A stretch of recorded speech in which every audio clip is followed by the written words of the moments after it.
Alright, so the aquaponics experiment with the two scorpion peppers. So when I got up this morning, I noticed that one of them started to drop a whole bunch of leaves here. This one.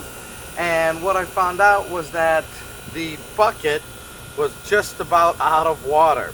There pretty much wasn't anything left. I got a lot of roots in there, but nothing left.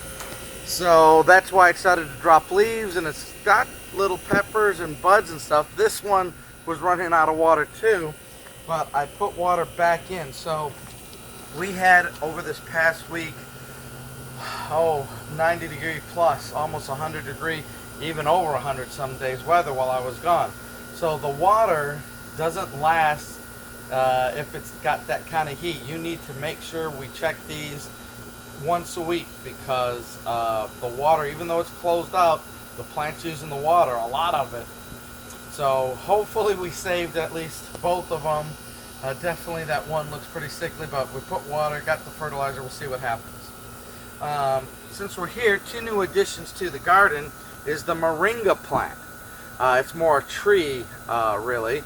And a moringa is one of these plants that has lots of health benefits. You can eat the leaves, the stalk, the bean seed pods that it's going to grow.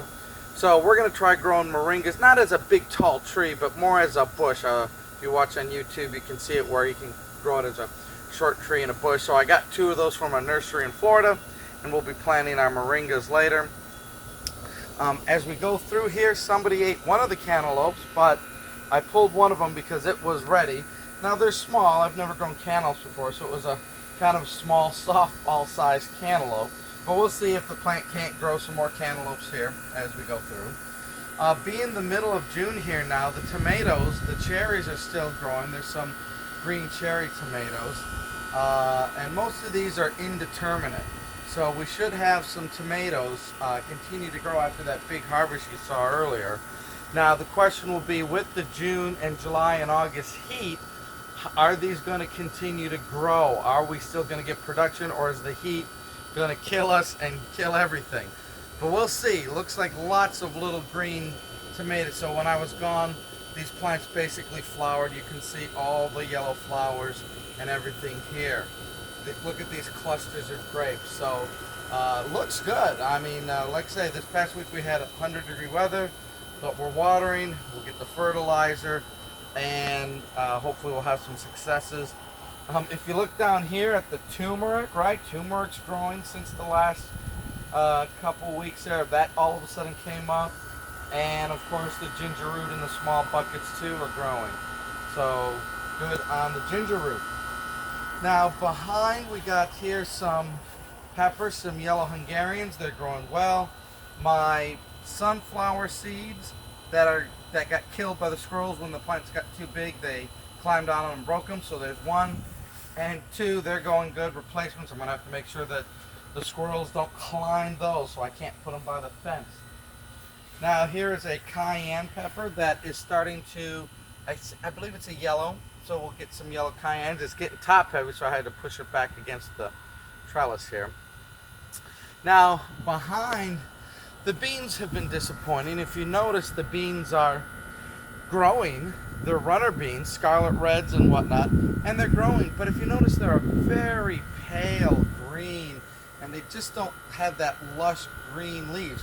So from what I learned is that if you're fertilizing these plants in your drip irrigation for nitrogen and phosphorus and all that good stuff, well, the beans, they don't like nitrogen. They make their own nitrogen. But I guess they were getting too much of that drip irrigation nitrogen that the rest of the plants seem to enjoy. So I backed off on all the nitrogen for everybody. So the problem is I have to get my irrigation system on two different lines. So I got this, of course, if you remember, my timer here is connected to the one feeder. Now because I'm running out of room, I need more lines. I got another line.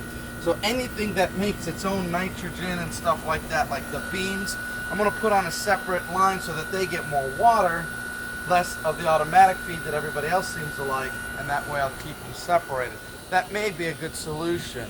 But they're turning greener. The runner beans are turning that dark green leaf.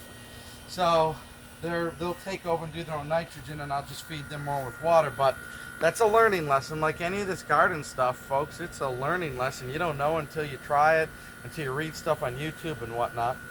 Now, here's my cucumbers. This is the second generation cucumber. Let me get you that I planted. The first generation made cucumbers, and then we picked them, and then they got that powdery mildew and the brown leaf and died.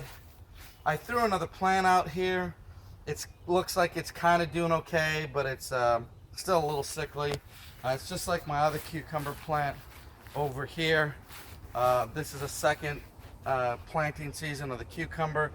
It looks okay, but again, a little sickly. We should get no more moisture or rain because we're in June, so powdery mildew may not be an issue anymore. So it's just now nutrients and fertilizer and good stuff like that. And then watch for the bugs that like to eat leaves. But basically, I think I'm going to try some additional varieties of cucumbers. These are the Home Depot, Lowe's, Boston Pickling, kind of your standard fare. I got some under the seed lamp that are some other varieties, and maybe they might be more resistant to some of these diseases. A new addition here that I'm running out of places to put stuff. This is a white strawberry plant, and we got them online from Stark Brothers. We planted them. They got, one of them's got a nice little flower already right there. So hopefully they will do well here too. With that summer heat coming, what's going to do good and what not, and can we keep it alive? That was last year's challenge. This year, even though people say, oh, you can grow things in a smaller container, but what you don't understand, in the Texas heat, things dry out fast. So even though we could probably plant lots of these things in smaller containers, I've kind of opted now for larger containers to hold the moisture and to be a little bit more resistant to drought and drying out so quickly, because their containers are going to dry out quickly anyways. So a lot of things you do is for where you live and not necessarily just the growing conditions. Now, some of these tomatoes, as you can see on this side of the house, we got some that need picking. So here's some right there. He's ready. So we'll give him a pick, and we'll give him a pick, and we'll give this guy a pick. So there we go. There's 3 tomatoes. Now in Texas, it's hard to grow the big beefsteaks. We really do better with the smaller tomato, although this year I had in the spring bigger tomatoes, so that was a good success. Now the smaller ones will do better, and so far that is the case. Again, with the cherries, look at the tiny little yellow flowers. I'm going to just kind of prune those, take out some of the old leaves, and then tie them up here on my trellis, because like this guy here, he's a little falling down. As you can see, I need to bring him back to the trellis. Looks like there's something kind of broke or snapped off there. You know, again, who's eating things? The only thing in our backyard is squirrels. I did see a rogue rabbit running around here, but because of all the hawks that we have, and we have a big park, big soccer park behind us that you can see, you get some rogue, you know, possums and rabbits, but because of the hawks, they have a short life cycle, I think. But it's the darn squirrels that tend to be destructive. You know, I mean, they're cute little guys, but they're destructive to my plants. I keep finding holes being dug in the plants here, and I believe it's them hiding their nuts and stuff. Now, here's my habanero, which you can see looks really good. I've been unsuccessful growing habaneros in the past, and you can see here, look if they're turning red, and this one is red here too. So nice big habaneros. This plant's doing really good. Same with the serrano, and I tell you folks, I can grow ghost pepper. If there's anything I can grow well, it's ghost peppers. Look at the flowers and look at the peppers here for the ghost peppers. Honest to God, you know, these things are so hot that you cry when you bite into one. And so unlike a normal sweet pepper that you can enjoy and just gobble up, these things grow, but it's not like you can just gobble them up. So I think because they grow so prolific here, and I will pick so many and the plants get so heavy, it's almost like, who wants some of my, you know, peppers when I pick them, like a local Indian or Asian restaurant I mean, they could probably, you know, get some fresh ghost peppers for their restaurant because they just grow well. Now, here's an example of a hole. Look at this pot and look at down here, right? Somebody's been digging a hole there and just disrupting things. And I find this all the time, so I have to come through and make sure that, you know, they didn't disrupt the watering, stuff like that. And I got the coconut coir chunks, which makes a really nice top mulch, that and the straw. But this is more decorative. Alright, so how are we doing on the rest of this? This is a bit longer video. So let's stop this and we'll take a look at the rest of the garden.